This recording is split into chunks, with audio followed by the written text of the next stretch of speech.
Welcome back to the channel guys, मैं हूं अतनु और आज हम लोग बात करेंगे ईवी मतलब इलेक्ट्रिक व्हीकल के बारे में। 2023 में खड़ा होकर अगर आप प्लानिंग कर रहे हैं कि नया कार लेना है तो आपको एक बार सोचना चाहिए आप कौन सा कार ले, पुराना पेट्रोल या डीजल इंजन कार या फिर इलेक्ट्रिक व्हीकल में आप शिफ्ट करें। तो इलेक्ट्रिक व्हीकल में अगर शिफ्ट करने जाएंगे तो बहुत सारा क्वेश्चंस आपके दिमाग में आएगा। नॉर्मली हम लोग क्या करते हैं, हम लोग दोस्त से पूछते हैं, उन लोगों के पास बहुत सारा ऑप्शंस अवेलेबल है जो हम लोग को दिमाग में पुट किया जाता है इलेक्ट्रिक व्हीकल के बारे में। तो आज ये जितना भी क्वेश्चंस है मैं एक एक करके आप लोगों को क्लियर करूंगा। तो पहला क्वेश्चन क्या है, तो पहला जो क्वेश्चन है कि इलेक्ट्रिक व्हीकल क्यों ले। एक इलेक्ट्रिक मोटर का जो कन्वर्शन रेशियो है वो 80% है। 80% मतलब जो इलेक्ट्रिक एनर्जी है उसको अगर कोई काइनेटिक एनर्जी में कन्वर्ट करता है at that point of time, इसका जो आउटपुट आता है वो है आपका 80%। ऑन द अदर हैंड अगर आप देखा जाए पेट्रोल या डीजल या फिर कोई भी कॉम्बशन इंजन ले लेते हैं उसमें इसका जो रेशियो है वो है 40%। तो आप समझ ही सकते हैं कि आपका जो मतलब मेन जो एनर्जी है उसका कन्वर्शन रेशियो जिसमें ज्यादा रहेगा आपका प्रॉफिट वही है। नेक्स्ट जो पॉइंट है वो है कि पेट्रोल या डीजल कार से क्या इलेक्ट्रिक व्हीकल सस्ता रहेगा अगर आप कंपेयर करते इलेक्ट्रिसिटी चार्ज को लेकर, क्योंकि कोई बोलता है भैया मैं तो इलेक्ट्रिक चार्ज करता हूँ व्हीकल में, उसमें बहुत सारा इलेक्ट्रिक मीटर का लिए मुझे पे करना पड़ता है। ऐसा कुछ भी नहीं है।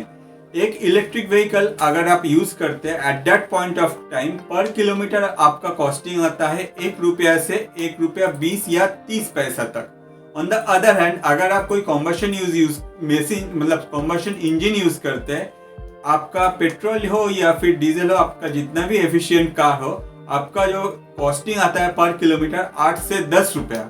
तो आप सोच ही सकते हैं कि कितना डिफरेंस है। मगर आप बोलेंगे भैया ये कैसे हुआ, इसमें तो बैटरी भी है, बैटरी अगर रिप्लेस करेंगे तो बैटरी का भी कॉस्टिंग आप जोड़िए उसके बाद बात कीजिए। जरूर।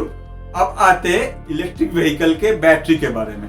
नॉर्मली इलेक्ट्रिक व्हीकल में 2 तरह का बैटरी यूज होता है। हम लोग आज बात करेंगे LFP टेक्नोलॉजी के बारे में। ये ऐसा टेक्नोलॉजी है जो मेनली ज्यादा सस्टेनेबल है, ज्यादा लंबी समय तक एग्जैक्ट परफॉर्मेंस देता है। On the other hand temperature भी जो है इसमें बहुत मतलब कंट्रोल रहता है। अगर आप इलेक्ट्रिक व्हीकल लेके जाते हैं माइनस टेम्परेचर में तब भी आपका व्हीकल सेम परफॉर्म करेगा। अगर वही गाड़ी लेके आप कहीं जाते हैं at that point of time अगर आपका टेम्परेचर 50 डिग्री हो, तो आप समझ ही सकते हैं ये जो बैटरी है ये बेहतरीन बैटरी है और आपका जो परफॉर्मेंस लेवल है कार का वो बहुत अच्छा होता है। तो ये LFP बैटरी सिर्फ इंडिया में नहीं, इंडिया में जैसे कि टाटा जो कंपनी है, टाटा में आप कोई भी इलेक्ट्रिक व्हीकल उठा लीजिए, नेक्सन हो, टिगोर हो, इसमें भी यही टेक्नोलॉजी यूज हो रहा है। साथ ही साथ ऑल ओवर वर्ल्ड अगर हम लोग देखें टेस्ला का जो स्टैंडर्ड्स कार होते हैं, साथ ही साथ वॉक्सवैगन, ऑडी, फोर्ड, सब में सेम बैटरी यूज होता है। इसमें एक अच्छा चीज है कि हम लोग जो बैटरी यूज करते हैं वो ऑल ओवर वर्ल्ड में सेम टेक्नोलॉजी यूज हो रहा है। हम लोग को ये सोचना नहीं पड़ेगा कि हम लोग दुनिया से पीछे है, उल्टा हम लोग साथ ही साथ एक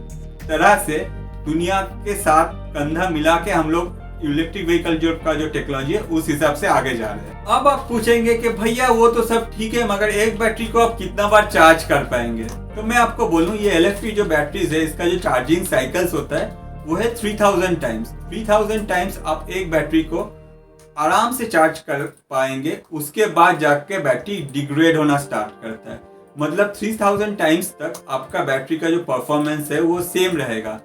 तो आप बोलेंगे भाई उसके बाद क्या होगा, उसके बाद क्या होगा वो मैं बाद में बताऊंगा, उससे पहले क्या होगा ये मैं बताता हूँ। आज अगर आप नेक्सन को ही ले लेते हैं तो round about more than 300 kilometre वो एक चार्जिंग साइकिल में परफॉर्म करता है। तो एक चार्जिंग साइकिल मतलब क्या है, एक चार्जिंग साइकिल मतलब 0 से 100% बैटरी जो चार्ज होता है फिर 100 से जब 0 होता है वो एक चार्जिंग साइकिल हुआ। तो एक चार्जिंग साइकिल में अगर नेक्सन 300 किलोमीटर जाता है तो as per the LFP batteries ये 3000 बार नॉर्मल चार्ज हो सकता है डिग्रेड होने से पहले। तो आप समझ ही सकते हैं 3000 इंटू अगर आप 300 किलोमीटर करते हैं तो कितना किलोमीटर आता है, 9 लाख किलोमीटर। कभी आप कोई भी कार अगर आप यूज किए हैं, आप देखें कोई भी कार का जो मतलब मीटर है ऑडोमीटर उसमें दिखा रहा है कि कार जो ड्रिवन है 9 लाख किलोमीटर। इतना ज्यादा तो हम लोग कोई भी कार नॉर्मली इंडिया में यूज नहीं होता है। तो आप समझ ही सकते हैं अगर बैटरी एक बार कंपनी से लगा हुआ आता है तो बैटरी आपको चेंज नहीं करना पड़ेगा। आई होप कि आप ये भी समझ सकते हैं कि आपका जो बैटरी है 9 लाख किलोमीटर से पहले तो आप लोग गाड़ी चेंज कर लेते हैं। नॉर्मली हम लोग एवरेज में अगर 3 साल या 5 साल में गाड़ी चेंज करते हैं, कोई कोई उससे भी आगे अगर 10 साल भी रख लेते हैं, मगर 9 लाख किलोमीटर ड्राइव नहीं होता है। अगर पर मंथ आप 1000 किलोमीटर के हिसाब से भी देखते हैं तो 10 साल में शायद आप ड्राइव कर ले, मगर 9 लाख किलोमीटर कोई कार का मीटर में नॉर्मली नहीं मिलता है। On the other hand electric vehicle अगर यूज करते हैं तो आपका एक ही बैटरी में आपका 3000 मतलब साइकिल्स है, जो साइकिल्स आप रिचार्ज कर पाएंगे। और ये ऐसा नहीं है कि अगर सोचिए कि अब अगर आप कहीं रिचार्ज करें, आपका कार ऑलरेडी 50% में है, वहां से 50 से आप 100% रिचार्ज किया तो ये एक साइकिल काउंट नहीं होगा, ये 50% हुआ है आपका साइकिल का। पूरा साइकिल है, अगर आपका पूरा होता है तभी जाके पूरा साइकिल काउंट होगा। तो ये कैलकुलेशन है जो आपको पता चल जाएगा कि अगर आप ये कार लेते तो आपके लिए ये जो डील है कितना प्रॉफिटेबल होगा। उसके बाद आप बोलेंगे भैया वो सब तो ठीक है, मगर एक चीज बताइए कि गाड़ी का जो बैटरी है वो अगर चेंज करना पड़ेगा तो तब जाके कितना पैसा आएगा लगेगा। मगर ये बात है कि वो तब कोई पैसा ही नहीं लगेगा, क्योंकि आपको गाड़ी का बैटरी चेंज नहीं करना पड़ रहा है। एक गाड़ी अगर आप रिचार्ज करते हैं एक बैटरी को, उस टाइम में आपका जो इलेक्ट्रिसिटी कॉस्ट है वो आपको पे करना पड़ेगा। On the other hand 3000 time इसका रिचार्ज साइकिल है, जिससे आप एक गाड़ी को राउंड अबाउट 9 लाख किलोमीटर चला सकते हैं। 9 लाख किलोमीटर के बाद जाके बैटरी डिग्रेड होना स्टार्ट करेगा। ऐसा नहीं है कि बैटरी पूरा थम जाएगा, फिर ये डिग्रेड होगा और वही बैटरी जाके दूसरा चीज में यूज होता है। उसमें मैं बात पे आऊंगा। उससे पहले मैं आपको बताऊं the best part of this thing is that अगर आप कोई इलेक्ट्रिक व्हीकल लेते हैं उसमें कंपनी आपको 8 साल का या फिर 1.6 लाख किलोमीटर का वारंटी प्रोवाइड करता है। तो उस टाइम के अंदर आपका बैटरी कुछ भी नहीं होगा। ऑन द अदर हैंड अगर होता है तो कंपनी आपका पूरा टेक ओवर कर लेगा, आपका ये जो प्रॉब्लम है ये रिजॉल्व कर दिया जाएगा। तो दोस्त होते हैं जो कुछ मानता ही नहीं है, फिर भी आपका दोस्त शायद ये बोल सकते हैं कि भाई वो सब तो ठीक है, मगर वो जो बैटरी आप पुराना बैटरी फेंकेंगे तो उसमें तो बहुत सारा पोल्यूशन क्रिएट होगा, उसके बारे में तो आपने कुछ बोला ही नहीं। ऐसा कुछ नहीं है। अगर ऐसा है तो अर्बन माइनिंग के बारे में आप सर्च कर लीजिए नेट पे। अर्बन माइनिंग एक ऐसा चीज है जो पुराना बैटरी है उसको रीयूज किया जाता है। कोई भी पुराना बैटरी अगर वो कार से खुला गया उसके बाद भी उसमें बहुत सारा पोटेंशियल्स रहता है जिसको यूज किया जाता है। बहुत सारा सेक्टर है जैसे कि शिप्स है या फिर सोलर प्रोजेक्ट है या फिर आपका कोई विंड मिल है। यहाँ क्या होता है, यहाँ बैटरी का बहुत जरूरत होता है। यही बैटरी को वहाँ फिर से रिसाइकल करके यूज किया जाता है। On the other hand Tesla को अगर आप देखें, टेस्ला जो है अपना नवेडा में एक सेटअप करके रखा है जहाँ पुराना कार का जो बैटरी है उसको फिर से मंगाया जाता है, उसको फिर से रिस्ट्रक्चर करके या फिर रिशेप देके उसको फिर से रीजनरेट करके वही बैटरी फिर से यूज किया जाता है। तो this is something urban mining जो कि पोल्यूशन स्प्रेड होने से रुकता है और पुराना बैटरी को यूज करके हम लोग के लिए मतलब एनवायरमेंट फ्रेंडली क्रिएट किया जाता है नया बैटरी। तो इसके बाद शायद आपका दोस्त बोल सकता है नहीं नहीं नहीं, ये जो टेक्नोलॉजी है बैटरी का ये शायद एकदम नया है इंडिया में, वो हम लोग वेट कर लेते हैं कुछ दिन बाद जाके इलेक्ट्रिक व्हीकल लेंगे। तो उसमें भी मैं आपको बोलना चाहूंगा कि आप वेट चाहे तो आप कर सकते हैं, मगर आप एक चीज सोचिए कि ऑलरेडी 3 साल हो गया है, बहुत सारा रिचार्जिंग मतलब स्टेशन इंडिया में अवेलेबल है हर जगह में। साथ ही साथ हम लोग जो बैटरी यूज कर रहे हैं दैट इज LFP टेक्नोलॉजी। यही सेम टेक्नोलॉजी जो टेस्ला जो की सिर्फ इलेक्ट्रिक व्हीकल बनाता है वर्ल्ड में वो यूज कर रहे हैं, वही टेक्नोलॉजी हम लोग इंडिया में यूज कर रहे हैं। तो टेक्नोलॉजी का तो अपग्रेडेशन नहीं हो रहा है, मगर एक दूसरा अपग्रेडेशन इस कार में होता है, वो है आपका सॉफ्टवेयर का। और वही सॉफ्टवेयर जब अपग्रेड हो जाता है तो आपका कार का जो परफॉर्मेंस है वो और भी अच्छा हो जाता है। कैसे होता है मैं बताता हूँ, मगर उससे पहले आप सोचिए अगर ये बैटरी ऑल ओवर वर्ल्ड में सेम बैटरी यूज हो रहा है जो कि इंडिया में हम लोग को इलेक्ट्रिक व्हीकल में अवेलेबल है, तो हम लोग रुके क्यों हैं? हम लोग दूसरा कौन सा चीज आने का वेट कर रहे हैं? शायद टेक्नोलॉजी का। तो टेक्नोलॉजी अपग्रेडेशन भी आपको समझा रहा है, तो समझिए। कोई कोई बोल सकता है भाई इसमें तो सॉफ्टवेयर अपडेट होता है तो वो तो बहुत सारा प्रॉब्लम है। कुछ प्रॉब्लम नहीं है। अगर आप नेक्सन को ही देख ले, जो फर्स्ट नेक्सन आया था ईवी और अभी जो नेक्सन मार्केट में अवेलेबल है, दोनों में सॉफ्टवेयर अपग्रेडेशन हुआ है। कोई भी यूजर से आप बात कर लीजिए at that point of time, वो यूजर्स आपको ये कंफर्म करेगा तो हाँ भैया सॉफ्टवेयर तो अपग्रेड हुआ है, साथ ही साथ सॉफ्टवेयर अपग्रेड होने के साथ मेरा जो व्हीकल का जो परफॉर्मेंस है वो बढ़ गया है। तो the best thing is that आप कभी भी सुने हैं कोई भी पेट्रोल कार या डीजल कार लेने के बाद आपका गाड़ी का सर्विस हुआ और आपका गाड़ी लेने के टाइम में जो सर्विस दे रहा था उससे कुछ ज्यादा ही परफॉर्म कर रहा है? ऐसा तो हो ही नहीं सकता। उल्टा अगर आप कॉम्बशन इंजन में जाते हैं एक सर्टेन टाइम के बाद आपका जो परफॉर्मेंस है वो घटता है। भाई एसी चलाओगे तो और भी 1 किलोमीटर 1.5 किलोमीटर ऐसे ऐसे से घटता जाता है 2-4 साल के बाद। ऑन द अदर हैंड हर साल में या फिर हर आफ्टर एक सर्टेन पीरियड तक इलेक्ट्रिक व्हीकल का जो सॉफ्टवेयर है वो अपग्रेड किया जाता है और वही अपडेट होने के बाद हर कार का परफॉर्मेंस लेवल बढ़ जाता है। मतलब पुराना जितना हो रहा है आपका गाड़ी उतना ज्यादा चलने लगता है। तो this is a benefit that you are getting only in EVs. इसके बाद आप बोल सकते हैं भैया वो सब तो ठीक है, मगर अगर लॉन्ग ट्रेवल कर रहे तब इलेक्ट्रिक व्हीकल में क्या होगा? हम लोग तो पेट्रोल पंप में जाते थे, रिफिल करते और दौड़ते, इसमें ऐसा क्या होगा? तो मैं आपको बताऊं, जितना भी ईवी ओनर्स है ऑल ओवर इंडिया में, उससे 90 से 95% ईवी ओनर अपना जो इलेक्ट्रिक व्हीकल है वो घर में रिचार्ज करते हैं। इसमें क्या होता है, ये कॉस्ट इफेक्टिव होता है। ऑन द अदर हैंड ये इलेक्ट्रिक व्हीकल जो है आपका मतलब बहुत स्मूथली परफॉर्म करता है। मैं आपको बताऊं कि एग्जैक्टली अगर आप लॉन्ग ट्रैवल कर रहे हैं, सपोज आपको कहीं 500 किलोमीटर ट्रैवल करने एक ही दिन में, at that point of time 500 kilometre अगर आप ट्रैवल करें तो आप एक बार तो ब्रेक ही लेंगे। तो आपके पास ऐप अवेलेबल है, मार्केट में बहुत सारा ऐप है जिस ऐप से आप देख सकते हैं कि आपका नियर बाई या फिर आप जो भी वे में जा रहे हैं उस ऐप से आप चेक कर लीजिए कि आपका इलेक्ट्रिक व्हीकल को आप कहाँ चार्ज कर पाएंगे।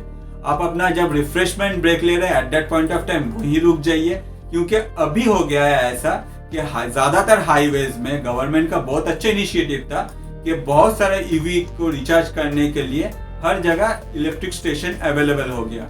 और ये जो इलेक्ट्रिक स्टेशन है ये आप खुद ही जाके इसको कनेक्ट करके चार्ज कर सकते हैं। 0 to 80% चार्ज राउंड अबाउट होने में आपका टाइम लगता है 1 घंटा। तो अगर आप आधा घंटा का ब्रेक लेते हैं उसमें थोड़ा सा टाइम ऐड कीजिए और अपना गाड़ी को, अगर आप नॉर्मली 0 तो नहीं होगा मगर जितना भी कम होता है आप 100% कर लीजिए विद इन 1.5 आवर मैक्सिमम, वो भी मैं बोलता हूँ। तो इसमें क्या होता है, इसमें आपका यही फायदा है कि आपका पैसा भी कम खर्च हो रहा है। अगर आप ट्रिप ऐसे प्लान कर रहे हैं, कभी भी अगर आप ट्रिप प्लान करें तो उसमें ये इंक्लूड कर लीजिए, इससे आपका रूटीन थोड़ा सा मतलब चेंज हो सकता है। मगर the best thing is that आपका पैसा बच रहा है। On the other hand all over India most of the places, most of the highways are having this electric vehicle charging point. वहां आप जाइए और चार्ज कीजिए अपने इलेक्ट्रिक व्हीकल। तो इसके बाद आप बोलेंगे नहीं भैया मेरा दोस्त ने तो कहा है भैया इलेक्ट्रिक व्हीकल जो है वो बहुत ज्यादा कॉस्टली होता है, आप ऐसा कॉस्ट इतना पैसा कहाँ से दे? तो उस बारे में भी बात करते हैं। नॉर्मली इलेक्ट्रिक व्हीकल जो है पर किलोमीटर जो कॉस्टिंग है, जैसे मैंने आपको पहले ही बताया कि ये बहुत कम है। तो ये जो है ये आपका पैसा सेव करता है कंपेयर टू अदर मतलब the combust engine that still now we are using. On the other hand अगर सर्विसिंग में गाड़ी जाता है तो नॉर्मली क्या होता है, इसमें तो आपका इंजन भी नहीं है, इंजन ऑयल भी नहीं है, या फिर बहुत सारा पार्ट्स जो नॉर्मली कार में होता है वो इस कार में नहीं है। इसमें सिर्फ क्या है, बैटरी है और साथ ही साथ मोटर है। तो इलेक्ट्रिक व्हीकल का मेंटेनेंस कॉस्ट जो है वो काफी कम है compare to the combust engine, the diesel car हो या पेट्रोल कार हो। तो आपका जो पैसा है ये इसमें बहुत सारा सेविंग्स होगा। और ऑन द अदर हैंड आपको जल्दी से सर्विस में जाना भी नहीं पड़ेगा, क्योंकि सर्विसिंग आपका जरूरत ही नहीं है, गाड़ी तो सिर्फ आपको चार्ज करना है, चलाना है। हाँ अगर कुछ प्रॉब्लम है तब जा सकते हैं। ऑन द अदर हैंड कि आपका जो सॉफ्टवेयर वर्जन जो आप खरीद रहे हैं वो हमेशा अपग्रेड होगा।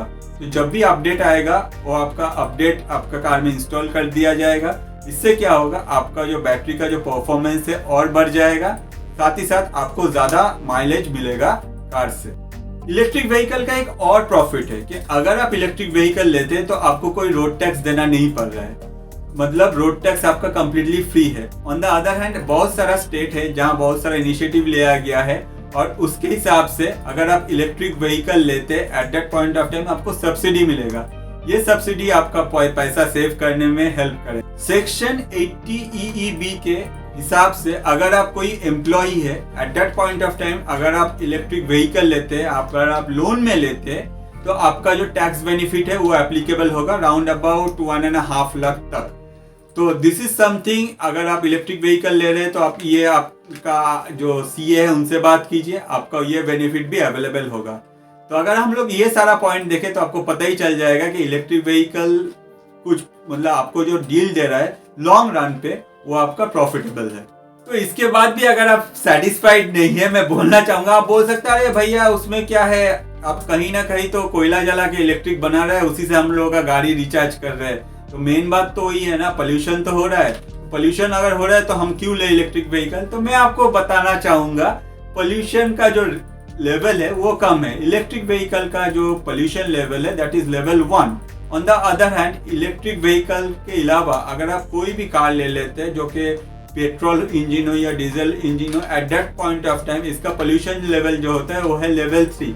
कैसे वो मैं बताता हूँ, मगर उससे पहले आप एक बार ये सोचिए कि नॉर्मली इंडिया में जितना भी एनर्जी प्रोड्यूस होता है उसमें से 60% जो है कोल से आता है। अराउंड अबाउट जो रिमेनिंग 40% है वो रिन्यूएबल एनर्जी है। रिन्यूएबल एनर्जी में आपका बहुत सारा कुछ आता है, जैसे कि आपका सोलर पावर आया, विंड पावर आया, ये सब कुछ है। और गवर्नमेंट की तरफ से ये इनिशिएटिव लिया गया है कि अभी रिन्यूएबल एनर्जी का जो पार्ट है ये धीरे धीरे बढ़ रहा है, कोल का जो पार्ट है वो धीरे धीरे कांस्टेंट रह रहा है। ऑन द अदर हैंड ये बढ़ रहा है। इससे क्या हो रहा है, रिन्यूएबल एनर्जी बढ़ रहा है। तो रिन्यूएबल एनर्जी ऐसा चीज है जिसमें पोल्यूशन लेवल बहुत ही कम है।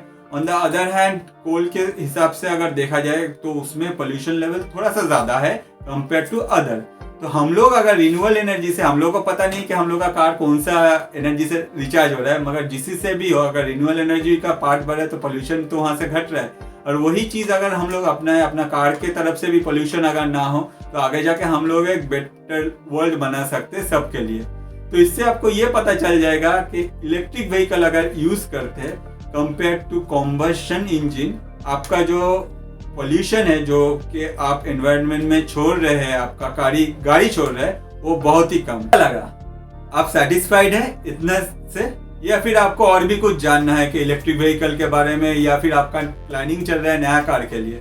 अगर नया कार के लिए प्लानिंग चल रहा है तो आप मेरा दूसरा चैनल है शेयरिंग द जर्नी बोल के, वो भी देख सकते हैं। आपको लिंक जो है डिस्क्रिप्शन में मिल जाएगा।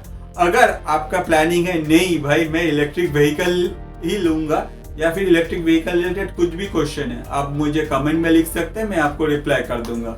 ऑन द अदर हैंड अगर आपको ये एपिसोड अच्छा लगा और आपको लगा कि इससे आप कुछ सीख सकते हैं, आपका दोस्त कोई प्लानिंग कर रहा है कार के लिए, उसको ये वीडियो अगर वो देखता है तो शायद उसका जो थिंकिंग है वो कुछ चेंज हो सकता है, तो प्लीज़ उसको शेयर कीजिए, चैनल को सपोर्ट कीजिए, चैनल को सब्सक्राइब कीजिए, जो मुझे हेल्प होता है उससे। तो आज के लिए इतना ही, थैंक यू।